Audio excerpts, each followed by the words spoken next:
Bharatiya Janata party के राष्ट्रीय अध्यक्ष श्रीमान जेपी नड्डा जी, पार्टी के सभी राष्ट्रीय पदाधिकारीगण, राज्यों के पदाधिकारीगण और देश के कोने कोने में उपस्थित सभी मेरे कार्यकर्ता साथियों, एक ऐसे समय में जब दुनिया में सब अपने आप को बचाने में लगे हो, आप सबने अपनी चिंता छोड़कर खुद को गरीबों, जरूरतमंदों की सेवा में समर्पित कर दिया है। ये सेवा का बहुत बड़ा उदाहरण है। कई शहरों में हमारे कुछ कार्यकर्ताओं का इस सेवा मिशन में काम करते करते खतरा है ये पता था, फिर भी कर्तव्य के पालन के लिए इस महामारी के बीच भी कार्य करते रहे। ऐसे अपने कई साथियों ने अपना शरीर छोड़ दिया, उनका दुखद निधन हो गया। मैं उन सभी साथियों को अपनी विनम्र श्रद्धांजलि देता हूं। उनके परिवारों के प्रति मैं संवेदना व्यक्त करता हूं और मैं वहां की पार्टी की इकाई से भी आग्रह करूंगा कि इन सभी परिवारों को हम पूरी तरह संभालें, परिवारों की आवश्यकताओं की ओर देखें। साथियों, जनसंघ और बीजेपी के जन्म का मूलतः उद्देश्य यही था कि हमारा देश सुखी और समृद्ध कैसे बने, और इसी मूल प्रेरणा के साथ, भारतीयता की प्रेरणा के साथ, सेवा भावना के साथ हम लोग राजनीति में आए।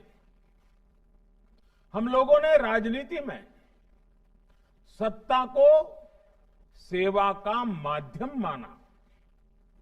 हमने कभी भी सत्ता को अपने लाभ का माध्यम नहीं बनाया। निस्वार्थ सेवा ही हमारा संकल्प रहा है, हमारे संस्कार रहे हैं। हमारे यहां कहा जाता है, यथा यथा स तृणे तुष्णेय, यथा यथाय तुष्यत तथा संतोष ये तुम। अर्थात जिसकी हम सेवा करते हैं उसका सुख ही हमारा संतोष है।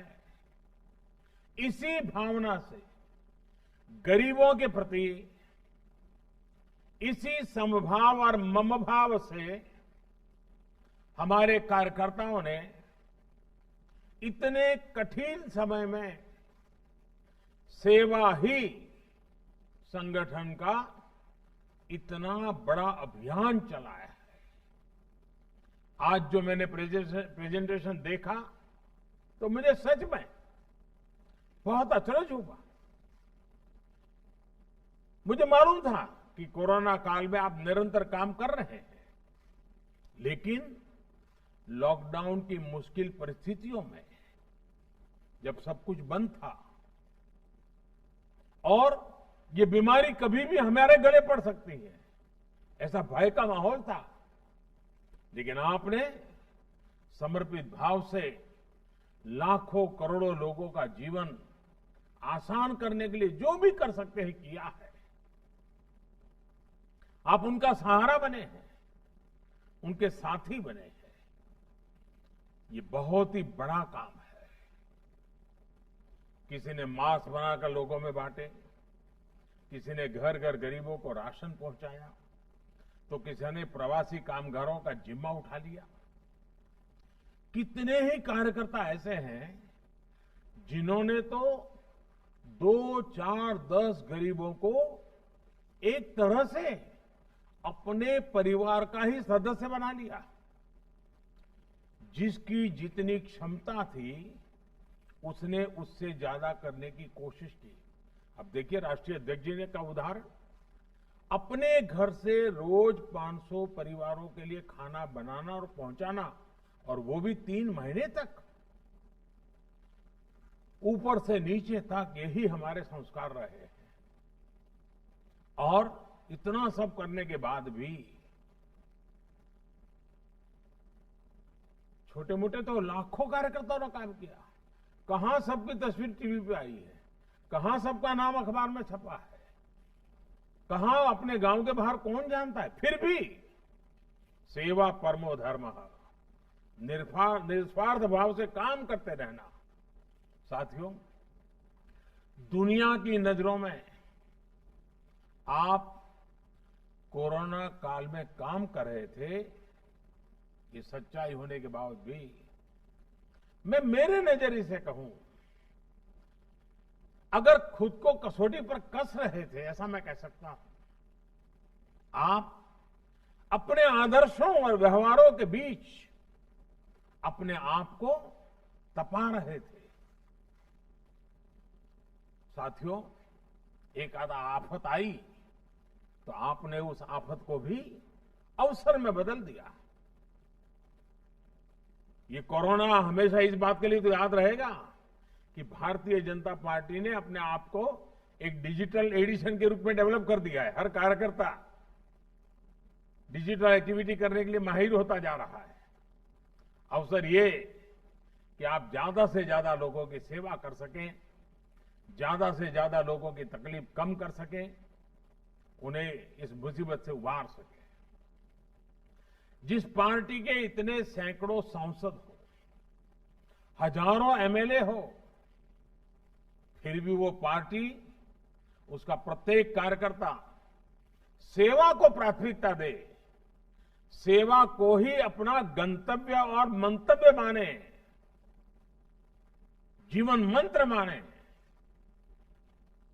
भारतीय जनता पार्टी के रूप में एक कार्यकर्ता के नाते मुझे बहुत गर्व होता है, बहुत आनंद होता है कि हम सब ऐसी संगठन के साथी हैं, सदस्य हैं।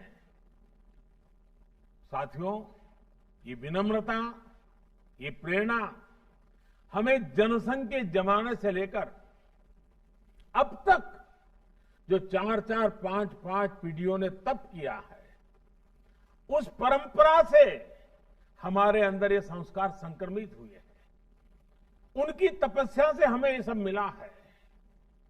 और जब हमारे पुरोगामियों की तपस्या से हमें ये मिला है, तो हमारा ये काम, हमारे संस्कार, हमारा ये व्यवहार, हमारा ये समर्पित जीवन आगे की पीढ़ियों के लिए भी प्रेरणा का कारण बनेगा, प्रेरणा देता रहेगा। साथियों, भारतीय जनता पार्टी अगर इतना कुछ कर पाती है, तो इसके पीछे हमारी एक और बहुत बड़ी विशेषता है। हमारा संगठन कार्यकर्ता से अध्यक्ष पद तक, ये जो हमारी श्रृंखला है, हमारी संगठन की रचना है, हमारे संगठन में जो जीवंतता है, हमारे संगठन में जो संवेदनशीलता है, ये उसकी बहुत बड़ी ताकत है। राजनीतिक जो कमेंटेटर होते हैं, एक्सपर्ट्स होते हैं, वो हमेशा ऐसी बात करते हैं कि संगठन की शक्ति लगती है तो चुनाव जीते जाते हैं, चुनाव लड़े जाते हैं, वगैरह वगैरह। वो चुनाव के दायरे में ही संगठन को देखते हैं। अन्य राजनीतिक दलों के लिए शायद ये सच होगा, लेकिन भारतीय जनता पार्टी के लिए ये आकलन अधूरा है। साथियों, हमारे लिए हमारा संगठन चुनाव जीतने की सिर्फ मशीन नहीं है। हमारे लिए हमारा संगठन का मतलब है सेवा, व्यक्ति के जीवन में, समाज के जीवन में, राष्ट्र के जीवन में बदलाव लाने के लिए हर देश यज्ञ में आहुति देते रहना हमारे लिए, हमारे संगठन का मतलब है सबका संग, सबका साथ, सबको लेकर के चलना है। हमारे लिए, हमारे संगठन का मतलब है सबका सुख, सबकी समृद्धि। हमारा संगठन समाज हित के लिए काम करने वाला है, संघर्ष करने वाला है, समाज और देश के लिए खप जाने वाला है। हमारे लिए हमेशा राष्ट्र प्रथम, नेशन फर्स्ट रहा है। और साथियों, ऐसा नहीं है ये बात हमने कहीं भाषणों के माध्यम से या पार्टी के प्रस्ताव में लिख करके पास कराई और उसके कारण हुआ है। जी नहीं, राष्ट्र हित के इस भाव को, राष्ट्र प्रथम के इस भाव को स्थापित करने में हमारी कई पीढ़ियां खप गई है। दीनदयाल उपाध्याय जी, श्यामा प्रसाद मुखर्जी, अनेक महापुरुष, सभी वरिष्ठ नेता, अनगिनत इनके संस्कारों ने, जी करके दिखाए हुए संस्कार की श्रृंखला ने हमें प्रेरित किया है। और इसी प्रेरणा से भारतीय जनता पार्टी ने वंचित हो, शोषित हो, दलित हो, पीड़ित हो, सभी को समाज के अन्य वर्गों की बराबरी में लाने का, उन्हें सशक्त करने का निरंतर प्रयास किया है। आज इसी का परिणाम है कि भारतीय जनता पार्टी में, और हम गर्व से कह सकते हैं, हम कोई भेदभाव से नहीं देखते हैं, लेकिन दुनिया को समझाने के लिए कहना पड़ता है, हमें गर्व है कि आज देश में जो सांसद है उसमें से 52 दलित सांसद भारतीय जनता पार्टी के हैं। 43 सांसद, 43 सांसद मेरे आदिवासी भाई हैं, बहनें हैं। पिछड़ा वर्ग की अगर बात करें तो भाजपा के 113 सांसद से भी ज्यादा पिछड़े वर्ग से आते हैं। साथियों, विधानसभाओं में करीब करीब 150 से ज्यादा आदिवासी एमएलए हैं बीजेपी के। यानी कि भारतीय जनता पार्टी हर वर्ग से जुड़ी है और समाज का हर वर्ग हमसे जुड़ा है। आपके परिश्रम से भाजपा का हर समाज से विश्वास का एक अटूट रिश्ता बना है। साथियों, वैसे राजनीति का मूल स्वभाव, हम लोग तो रोज बरोज जिंदगी को जीते हैं, मालूम है, राजनीति का मूल स्वभाव स्पर्धा होती है। लोकतंत्र का एक गुण भी है, लोकतंत्र में इसको अच्छा माना गया है, लेकिन एक समान लक्ष्य के साथ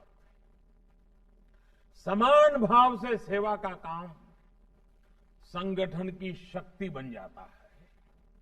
जब हम इस तरह का काम करते हैं तो एक टीम स्पिरिट पैदा होती है। इस तरह के कार्यों से व्यक्ति विकास और व्यक्तित्व का विकास भी नई संभावनाएं पैदा हो जाती है। आपने खुद भी अनुभव किया होगा, इस तरह सेवा अभियानों से लोगों की मदद तो होती ही है, पार्टी कार्यकर्ताओं के तौर पर भी आप सबको भी समाज को जानने का, समाज को समझने का, नए तरीके से सोचने का, स्वयं का विकास करने का अवसर मिला होगा।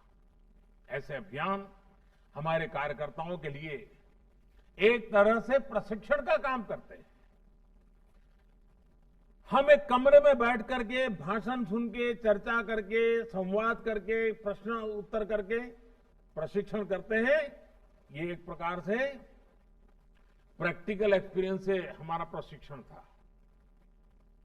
ये भी एक प्रकार से हमने आफत को अवसर में पलट करके कार्यकर्ताओं को प्रशिक्षण का काम सहज रूप से हो गया है। साथियों, चुनाव के समय आप सब जानते हैं कि हम लोग जनता के बीच जाते हैं और जब जनता के बीच जाते हैं चुनाव के समय में, अच्छी बुरी खट्टी मीठी कई बातें सुनने को मिलती है। कोई कहेगा ये नहीं किया, वो नहीं किया, कोई व्यंग करेगा, कोई निशाना साधता है, कभी वार पलटवार भी होते रहते हैं, ये सब होता रहेगा। लेकिन आपने देखा होगा कि जब इस बार आप जनता के बीच गए हैं तो आपके अनुभव कुछ और रहे होंगे। और मैं चाहता हूं कि आप थोड़ा मन को याद कीजिए, पूरा इन 3 महीनों को। आपको जनता जनार्दन जो ईश्वर का रूप होता है उसका साक्षात्कार हुआ होगा। याद कीजिए, इस दौरान आपने महसूस किया होगा कि समाज से आपको कितना कुछ मिला है। साथियों, कोरोना के संकट काल में समाज ने आपको स्नेह दिया है, आपको विश्वास दिया है। आप किसी गरीब की मदद कर सके, इसके लिए समाज ने आपको सामान भी दिया है और साधन भी दिए हैं और सम्मान भी दिया है। आप अगर अपने घर से कुछ राशन लेकर निकले तो कई और लोगों ने भी आपको कहा होगा कि कुछ राशन मेरी तरफ से ले जाइए, कुछ सामान मेरी तरफ से ले जाइए, आप भाई साहब जा रहे हो जरूर पहुंचा दीजिए। यही वो स्नेह है, यही वो ऊर्जा है जिसकी ताकत ने आपको कभी थकने नहीं दिया है। हमें इस ऊर्जा को समझना चाहिए, हमें समाज की शक्ति को समझना चाहिए, इस शक्ति को आत्मसात करना चाहिए, इसका साक्षात्कार करना चाहिए। मुझे विश्वास है आप ये करते रहेंगे, बीजेपी का हर कार्यकर्ता ये करता रहेगा, तो ऊर्जा का प्रवाह हमेशा हमें प्रेरणा देता रहेगा, पुरुषार्थ का नया नया नई ताकत देता रहेगा। लोगों के आशीर्वाद एक प्रकार से ईश्वर के ही आशीर्वाद होते हैं।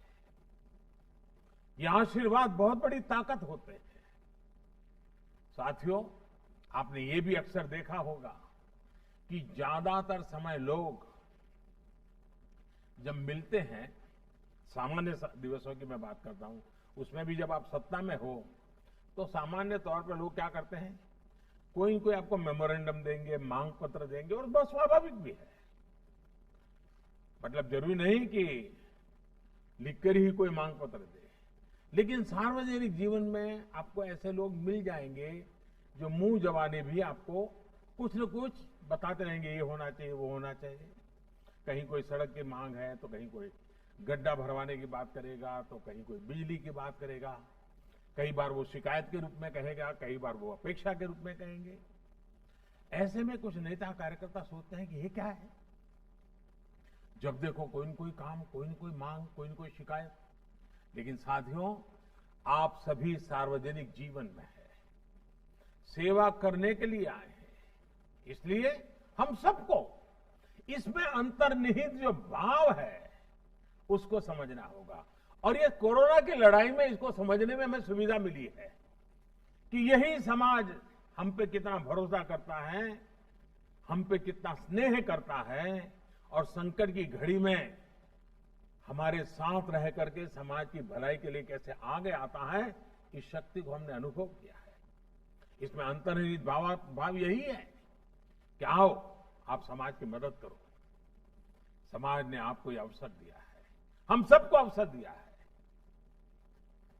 हम सबको समाज ने इस काम के लिए चुना है, दायित्व दिया है। साथियों, हमारे समाज में दूसरों के लिए कुछ करने की सेवा भाव की बहुत बड़ी ताकत होती है। हमें समाज की इस ताकत को पूजने का कोई अवसर छोड़ना नहीं चाहिए। और आपको तो संतोष होना चाहिए कि समाज ने हम सबको इस काम के लिए चुना है। सेवा करने के लिए ईश्वर ने हमें राह दिखाई है, जनता ने हमारा हाथ थामा है। समाज सेवा करना चाहता था, गरीब की मदद करना चाहता था, तो उसने हम सबको माध्यम बनाया है। साथियों, वैसे हम चाहें कार्यकर्ता की भूमिका में हो या सरकार में, वास्तव में हम देश की गरीब की सेवा उसका एक माध्यम है। ये सरकार 6 सालों से इसी विचार के साथ काम कर रही है। हमारी राज्यों की सरकारें भी इसी विचार से काम कर रही हैं। देश ने सही समय पर लॉकडाउन का फैसला किया तो आज दुनिया के मुकाबले भारत में हम कहीं ज्यादा लोगों की जिंदगी बचा पा रहे हैं। इस दौरान गरीबों को कम से कम दिक्कत हो, इसके लिए 2.25 लाख करोड़ रुपए के गरीब कल्याण पैकेज से लेकर गरीबों को अन्न के लिए, रोजगार के लिए सरकार ने विशेष योजनाएं शुरू की है। अभी हाल ही में हमें प्रधानमंत्री गरीब कल्याण अन्न योजना को सरकार ने दीपावली, छठ पूजा तक के लिए, यानी कि नवंबर अंत तक इसको बढ़ा दिया है। साथियों, 130 करोड़ देशवासियों ने हम पर हमेशा जो भरोसा किया है, हमें इस भरोसे को संभाल कर रखना है, सहज कर रखना है। हमें देशवासियों की आशाओं, आकांक्षाओं को, उनके सपनों को अपना सपना मान करके हमें काम करना है। वो अपना सपना मान करके खपना भी है। मैंने पहले भी कहा है और आज फिर दोहरा रहा हूं, भाजपा के प्रत्येक कार्यकर्ता को अपने साथ,